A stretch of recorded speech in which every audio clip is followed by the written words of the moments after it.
Hi, welcome to Miss Annette's little farm in the big city.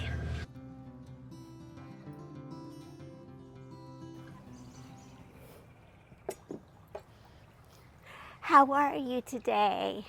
I hope you're doing well. It's a humid, hot day today. But you know what? That doesn't stop us, does it? Here on the little farm, I have some hummingbird feeders, and I just got this one. Which I didn't think the hummingbirds would like it, but they do. Every couple of days, I need to bring them all in so that I can get them all cleaned up for the little hummingbirds. So that's where we're going to start today. We're going to get these washed and cleaned up, and then we're going to make some syrup for them.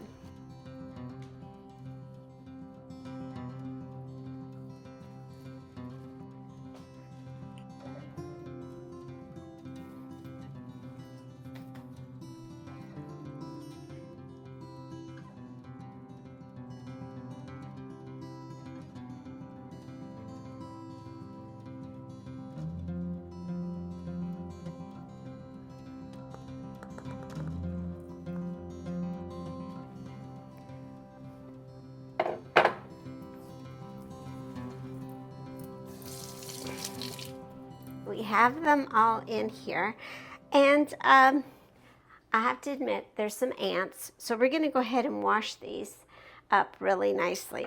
We'll take them apart and get them clean for the hummingbirds. Now, it's important that you keep your hummingbird feeders clean because the hummingbirds can get very sick if you don't keep the water clean or the feed clean. So we're going to wash these with hot water and soap. And if I see any mold, I will clean it with vinegar.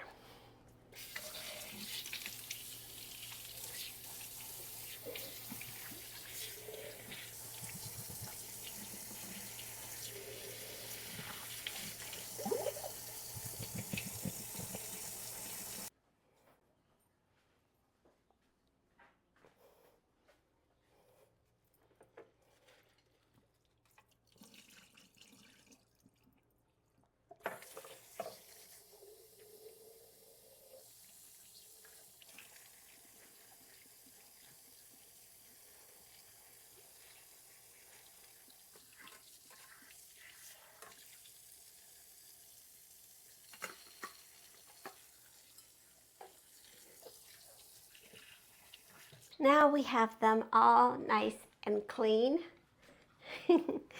They're clean. I'm going to let them dry, and we're going to go ahead and make some sugar water for the hummingbirds.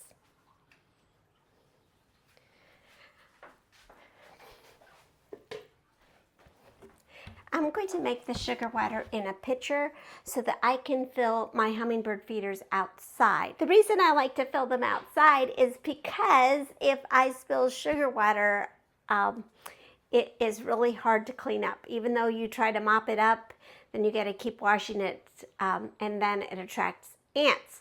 So I prefer to make my water for my hummingbirds in a pitcher and fill my feeders outside.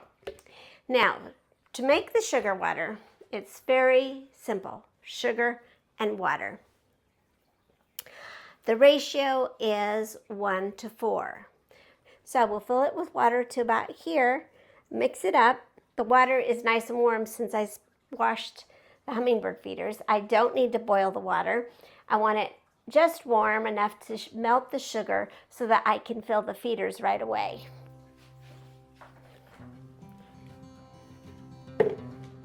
Okay.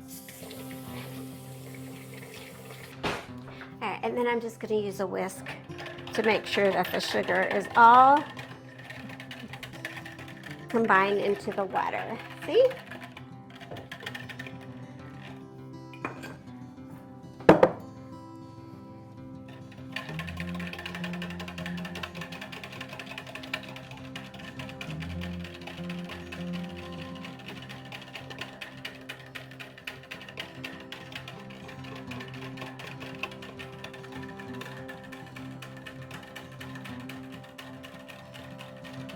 And there we go.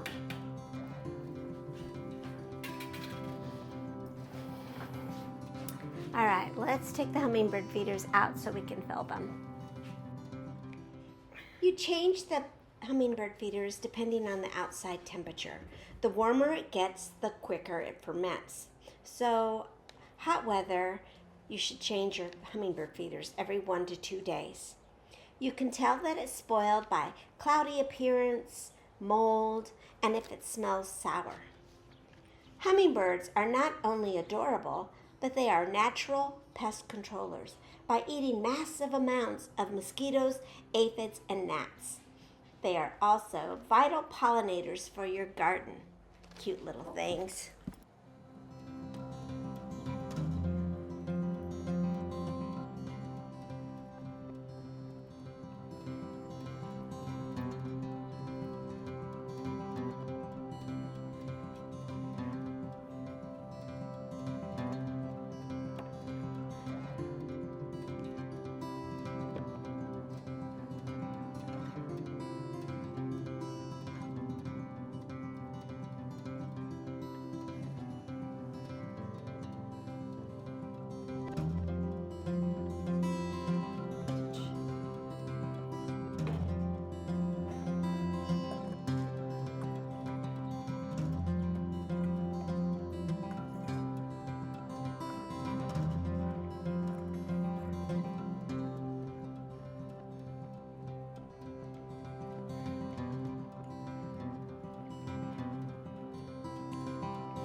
In case you're wondering, these are our mason bee hives. And unfortunately, I need to replace some of the tubes that are in here for the mason bees. So I am looking, I think we'll cut some bamboo and put some in there. And while we're doing that, let's talk a little bit about the mason bee. Mason bees are named mason bees because of their habit of using masonry products. They like to use mud and other things to build their nest. They like to build their nest in crevices and small places where they can be safe. Mason bees are native in almost all of the United States, and they are solitary bees, so they do not live in a hive together. Even though we do have all of these little things here, each queen has her own little compartment that she herself puts her eggs in. They have a 95% pollination rate because they are so clumsy. They just kind of fall into the flowers. Honeybees are very precise and very delicate and very, precise. They're very precise. But the mason bee is just kind of just falling into there and getting pollen all over herself. So she is a very good pollinator. Mason bees are very friendly, do not sting unless they feel threatened. The male, as a matter of fact, does not have a stinger, and his only job, pretty much like the honeybee male, is to impregnate the female bee. And after he does that, he pretty much dies. The mason bee female, however, she lays her eggs in these tubes and other crevices and small places that she can find that she feels safe. Let me show you how this works. Let me get a tube out. All right, so this is a hollow tube that a mason bee would likely use.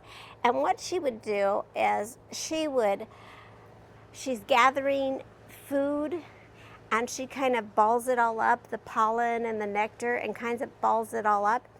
And she'll lay an egg and put that little ball of food in there. If I may be mistaken. I'm trying to go through my memory, but so she will put it there, and then she will build a wall, and she can lay up to 5 little compartments with an egg and food in it for each bee. Now the eggs, she will lay the female eggs in the back and the male eggs in the front.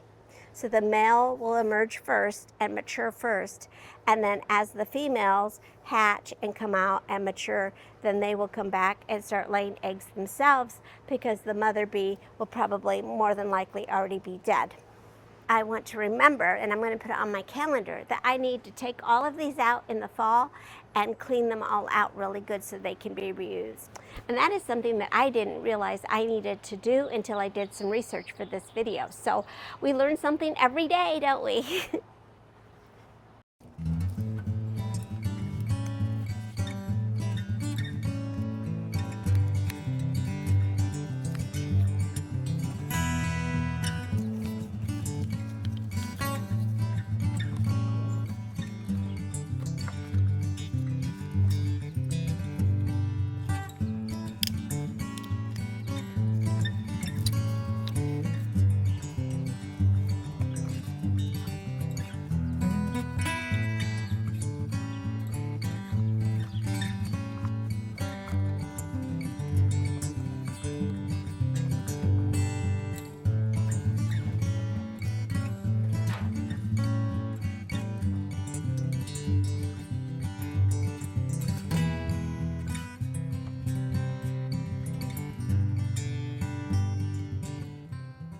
Mason bees are so beneficial here to the little farm, especially to the mini orchard, that I wanted to add another mason bee box.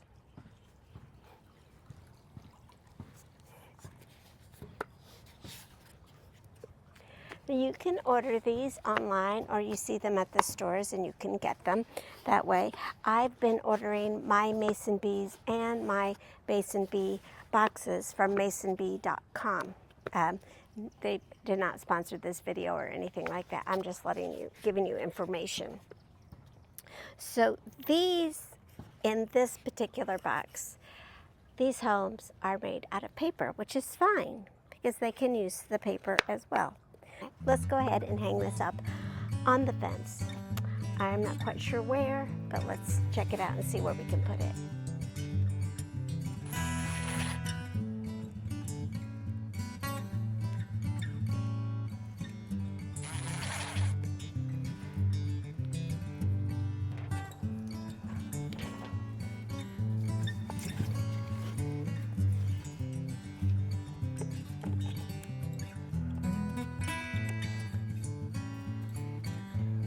I have it leaning forward a little bit so the water won't get in there, the water will roll back.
It would be nice if the honeybees and I had this relationship like I do with the other animals. I provide the food and the shelter, and they provide me with whatever I need from them. But the honeybees are very independent and don't require me to get their food. They don't require me for almost anything, except that they are very fragile and are very susceptible to getting mites, viruses, poisoning, all sorts of things. If I could just keep them here on the little farm where they're safe like the other animals, and I could care for them and feed them and keep them safe, that would be a great relationship. But honeybees can travel up to 3 miles to forage for food. They're all over our little village here trying to find food, and who knows what else they're bringing back into the hive. So it's my job to get into the hive and check them every so often. I try not to get in there too often, because then that also makes them upset. Because when you get into the hive, it disturbs all of this, and they are so copacetic, and everybody has a job and everybody's doing their thing. And when I get into the hive, I am an intruder and I mess things up. So I try not to get into it, but I do have to get into it occasionally.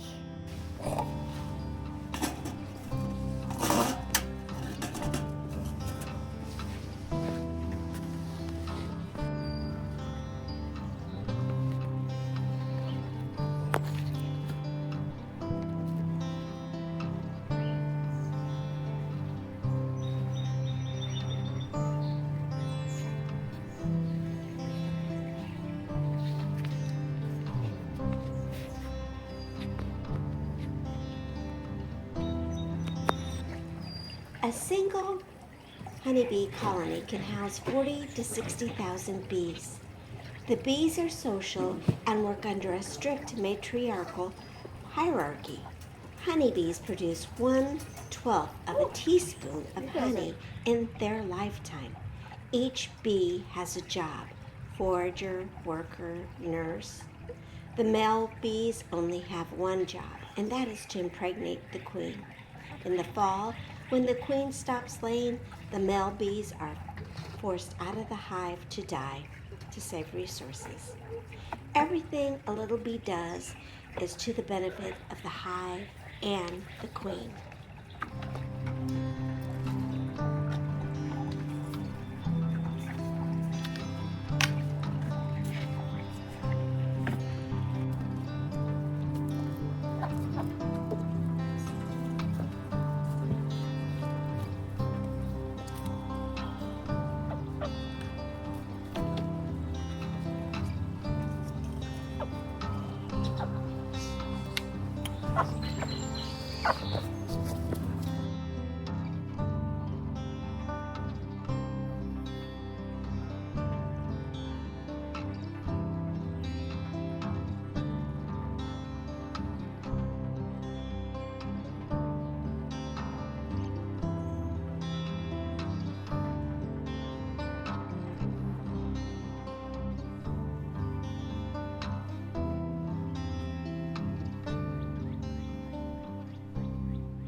Hear the chipmunk?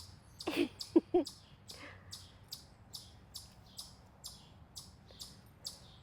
think it's a chipmunk. Maybe it's a squirrel. The crow was here this morning, even before Pip was up. The crow was here saying hello. It is very humid today. I think I might go swimming if it stays dry. The pool's not open yet because it's still pretty early today. So we'll see. Plus, I need to go to the grocery store. Lots to do. And so I guess I need to say bye so that I can go do those things. I really appreciate you stopping by to visit me today. I hope you enjoyed yourself because I sure enjoyed having you. Thank you. Thank you so much for stopping by and visiting me here on Miss Annette's little farm in the big city. Try to get outside today if you can. Take care of yourself and take care of each other. And I will see you next time. Bye. Love you.